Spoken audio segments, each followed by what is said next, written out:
Well, we're back at the post office dig site.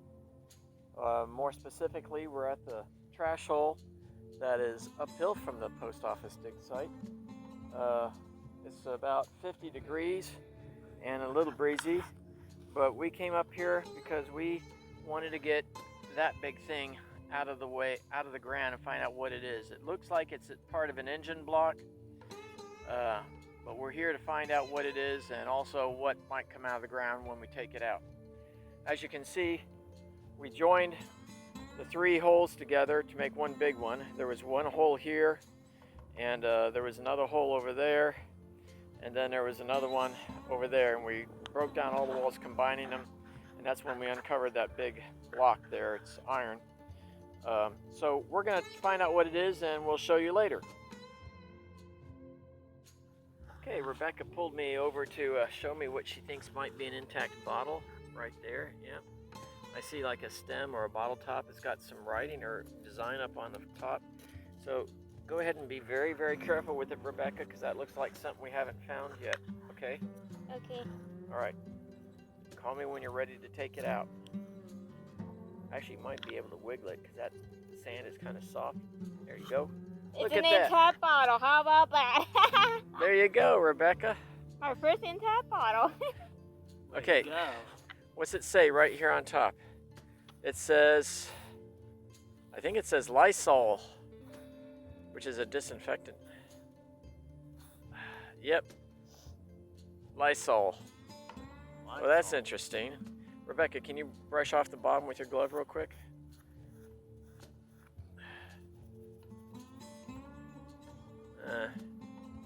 Can't read it all right now. We'll add a picture to the video after we get it all cleaned up.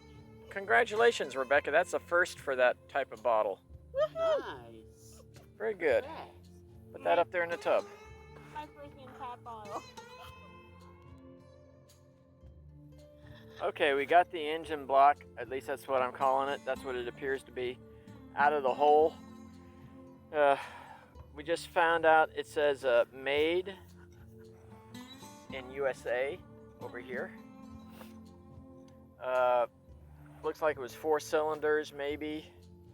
Not sure how it's all put together. Let me see if I can get this thing flipped over.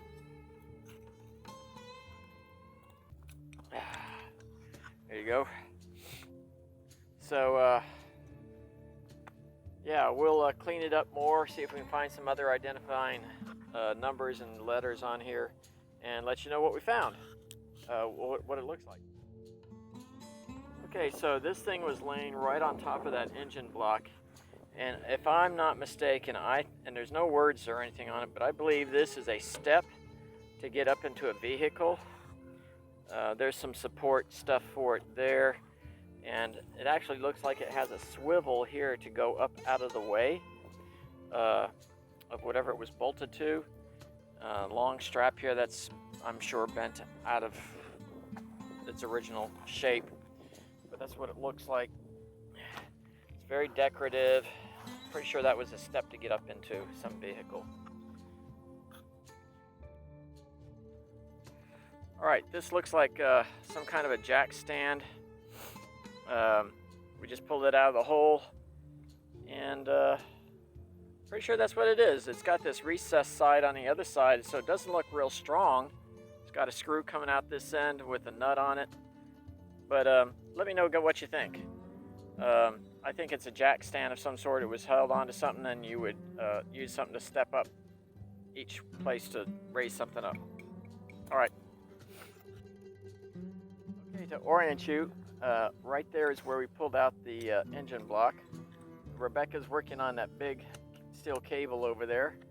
Brian is working on where he pulled out that ratchet type thing, step thing. And I'm digging on this corner here, and I just came across that. I hope you can see it. Looks like the bottom of a bottle. I don't know if it's intact, but let's find out. I'll just dig all around it until I find out whether it's intact or not. There's a lot of broken glass and rusty bits and stuff in here. making it a little bit more difficult. Gotta go slow. I don't want to break anything that might be whole. Rebecca's already found herself a intact bottle today. So I want to be number 2. Oh, yeah. Nope. Oh, yes. Look at that. Another ink. Another ink bottle, I believe. And it doesn't say like the other one. This just says 65, but look at that top. That's got to be an ink bottle. Doggone it. There's no words on it to describe it or whatever, but man, that is excellent. Dad, you want to change places? No, not now. Oh, darn. That's cool. Woohoo! Okay, so Brian called my attention over to something he's digging out of the ground over here, and I hope you all can see that. It's kind of in the shadow. It's got some chrome-like pieces that are going around on it. Give me that piece that broke off of it. And from something that I found earlier, and seeing this, I know what it is. It's an alarm clock, and that's one of the legs that it props up on. So, let's see if there we go. So we're gonna take this whole hill down till we get down to that side over there. We're just gonna go down layer at a time so we don't break off any more stuff and try and recover it as intact as possible. Wish us luck. All right, so we're trying to uncover the what I know is an alarm clock right here. Nice and careful. Part of it is coming out on the other side. And as we went down, we encountered a Schrader valve sitting right on top of the clock. So let's just pick that up and out of there. Pretty good condition. Pretty good condition. All those threads, really nice. Okay, lay that up there and we'll clean it off here in a minute. And there's another bunch of glass.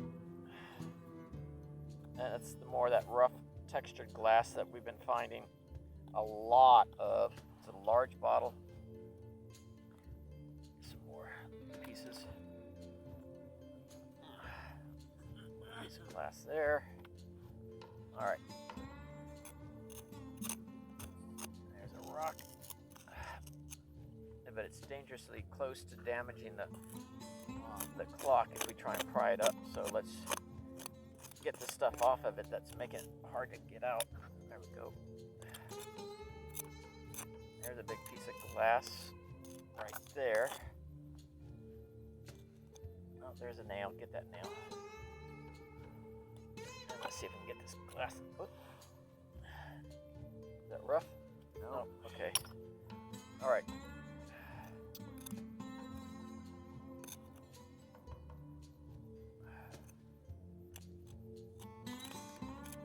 Glass there. It's going down into the clock body, so let's just leave that. We'll take it out carefully after we get the clock out of the ground.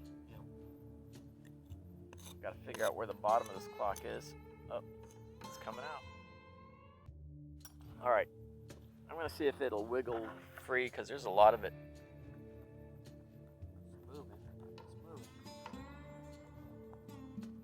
There it comes.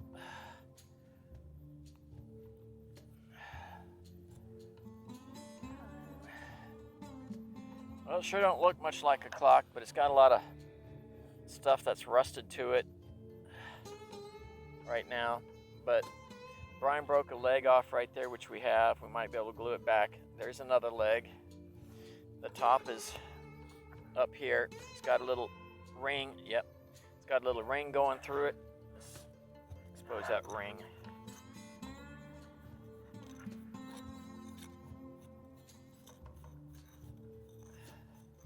And because this is all like chrome or something, we should be able to make that ring free to move without too much problem.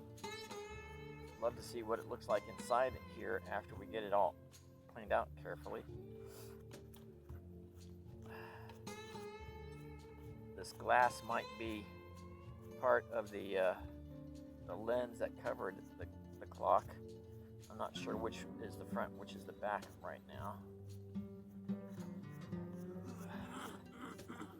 But we have seen this manner of clock before, based upon some rings that went around it to set the alarm right there, and whether it repeats or not. I'd found this same band before from a different clock. So that's two of the same clock at the post office site.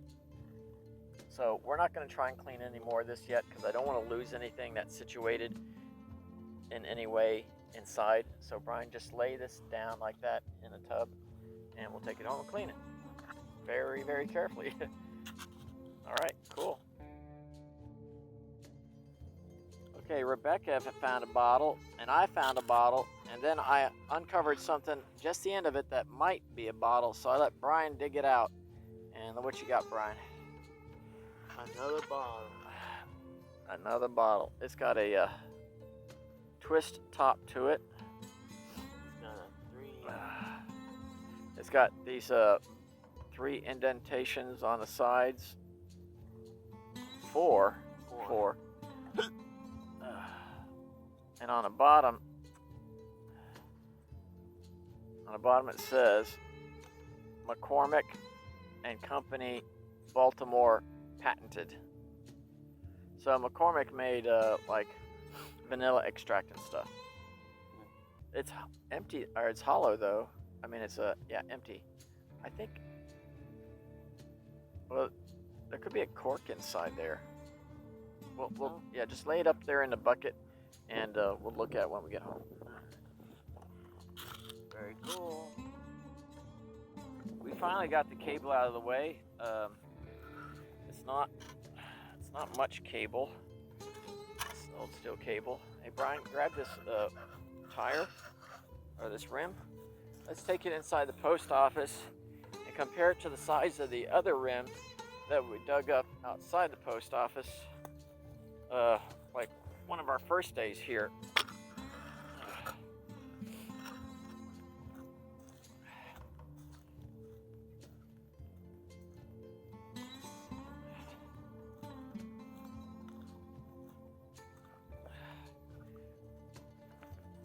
I think that one is bigger than this one.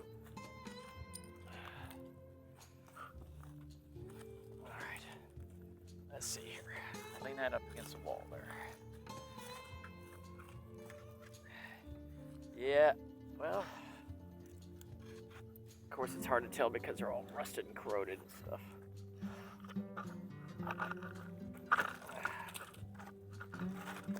Oh my God. Get these to line up just right, but I think the new one is just a touch bigger than the old one.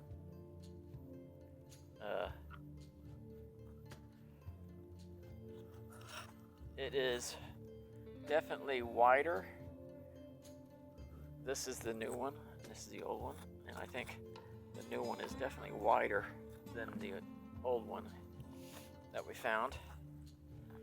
So that's cool. We'll have to clean it up real good and see if we can find holes where spokes would have gone into it at some point. Okay. Chimney has looked better.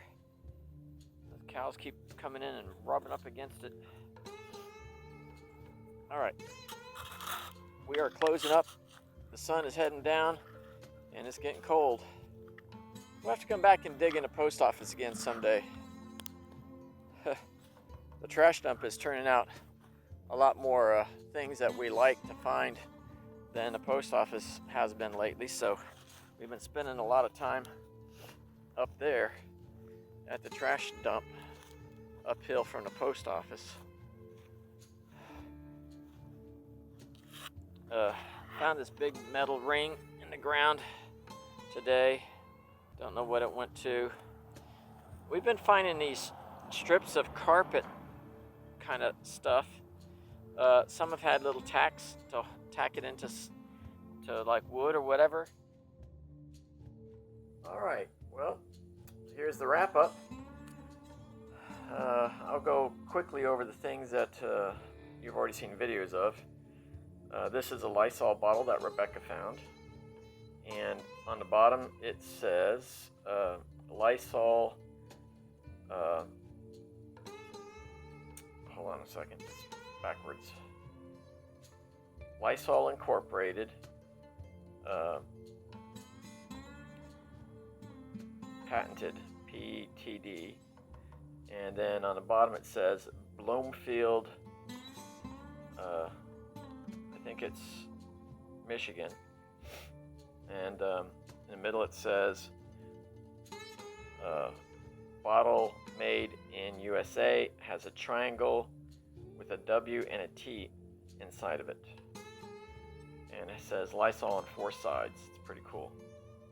Okay, and then Brian found this bottle with the 4 dots on it. Very nice intact bottle. And on the bottom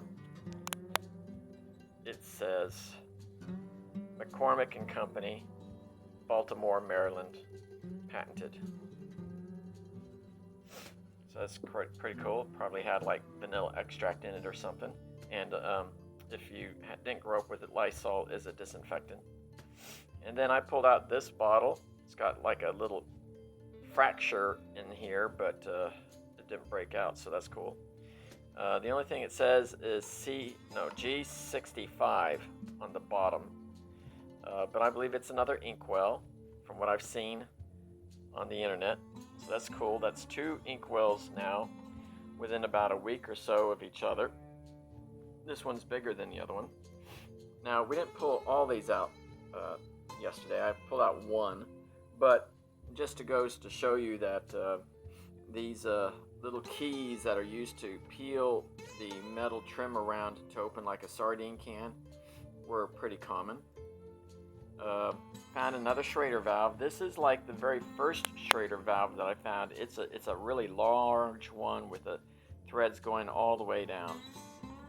So that's pretty cool. Found a valve for an engine. Found a very large iron spoon.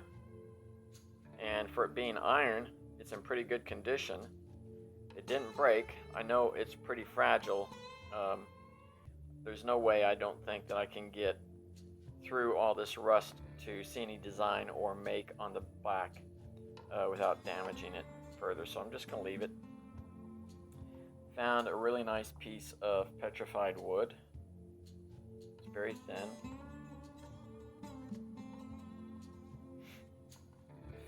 Brian found this buckle, and I believe the shape of it, which we found others before, means it's from like horse tackle.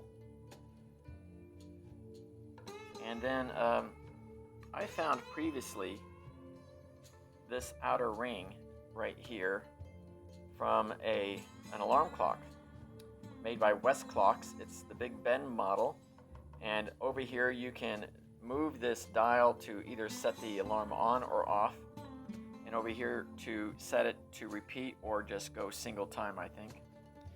All the insides were missing, but we did find the 2 legs on her and a little bit more of the body than what we found on the previous time. So that's 2 of the same model of alarm clock. That's interesting. This is either a suspender clip or for a garter like the women would wear to snap onto pantyhose. Brian found this huge monkey wrench, which is pretty cool. It's all in really good condition except for this very end handle, which is rusted to a little wick. I found this, and I'm not sure what quite to make of it.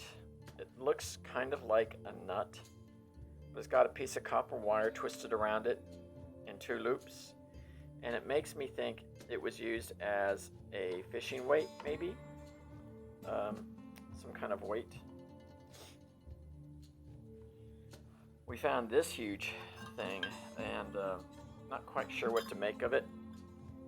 You can see the shape. It's rounded to go over something round, I assume, and it's got this ring hanging from it. I'm sure it has something to do with animals or farming. So if any of you know, please let me know. Brian found this huge stick here. It's got these steps on it. I think I'm holding it upside down from how it would be used. So I think it was nailed into a piece of wood or something, and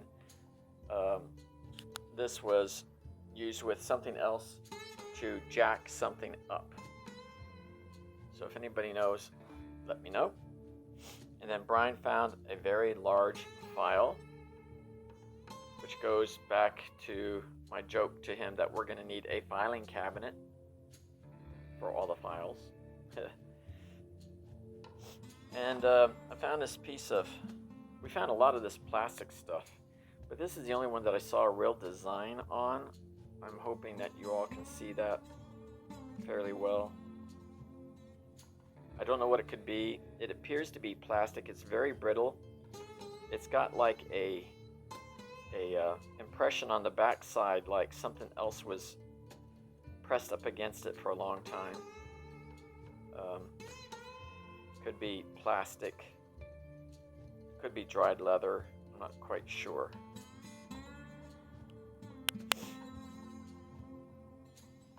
And then we found a whole lot of china and glassware. Not this whole box. This part was on a previous day's find, but all of this different pieces of china, a whole lot of this glass that has this rough texture to it. I mean, a whole lot of glass of that shape and size in here. And I also have another container full of it somewhere, the same stuff. And I don't know what this is. I just saw that it had some letters on it outside. Rook, something Rook, C-O-N. I don't know what it all is. Anyway, and I found more of this this dish that's got these beautiful designs on it. It's in pink. Let me see if I can hold it up to something that will let it come through. Let's see here. That's not really doing it. There you go. It's pretty cool. So, some more like facial cream milk glass containers, different sizes. So that's it. That's the wrap up. I'm going to add on to this the engine block that we found outside, the video I took of that, and some pictures now that it's cleaned up. And also, I'm going to take some add on the video of the step that looks like it was a step up into a vehicle, and I think that was about it. That's the only two big things I left outside. Alright, so remember, if you wouldn't mind, if you found this interesting, if you're entertained at all,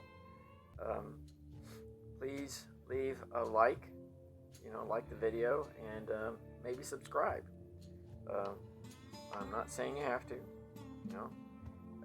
I would appreciate it. I'm retired military and retired state of Texas employee, so retired enlisted military, and neither one of those retirement checks are very much.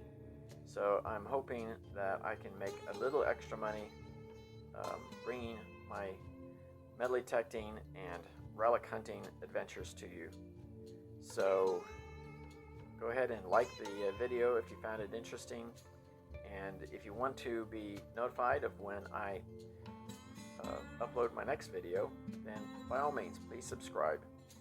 Until then, take care. Okay, so this is the step. I've cleaned it off a lot since I brought it home. It looks like this, with this little narrow end, was meant to go into something and release. It's got a decorative edge here, and it looks like that was a swivel right there. A hinge, to where the whole thing could be brought up. Just kind of fold it up this way, out of the way. I'm sure this is not the way it was originally meant to look, but there's the back. There's no make, brand name or whatever on it that I can see, or that I have found. And it's pretty flimsy. It wouldn't hold a very heavy person, but it's pretty obvious to me that it's a step of something. Here is the engine block. I've cleaned it off pretty good, I think. It says made in USA here. There's where the cylinders go down. Bolts to keep it all together. The other side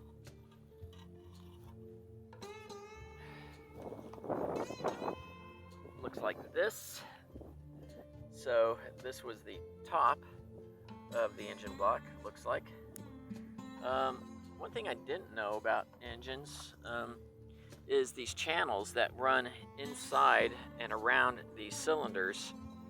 There's a big opening right here that goes inside the engine block and comes out through these holes here, and also if I can, it's very heavy. And that also empties out to here. I can't determine though if that hole is natural or not. It doesn't look natural. So I'm not sure what would have made that hole in this cast iron engine head. But there you go. I'm hopefully gonna get some ID on it, but we'll see. And if I do, I'll add it to the video.